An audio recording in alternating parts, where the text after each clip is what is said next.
não é um fertilizante milagroso, pelo contrário, é um fertilizante normal que estimula a atividade da planta. Esses elicitores presentes, chamados nutribióticos presentes, eles vão estimular mais cedo as reações da planta ao processo do estresse progressivo.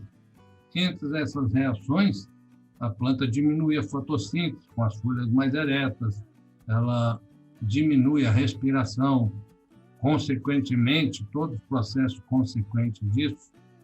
E, no caso específico da cana, para as células sobreviverem, ela começa a consumir uma parte da sacarose, desdobrando-a em glicose e frutose, que são a fonte de energia primária da célula. Então, é por isso que o estresse reduz a produtividade em toneladas de açúcar por hectare. Porém, nas lavouras em que receberam aplicação no Eurodry, surpreendentemente, essa queda foi muito menor.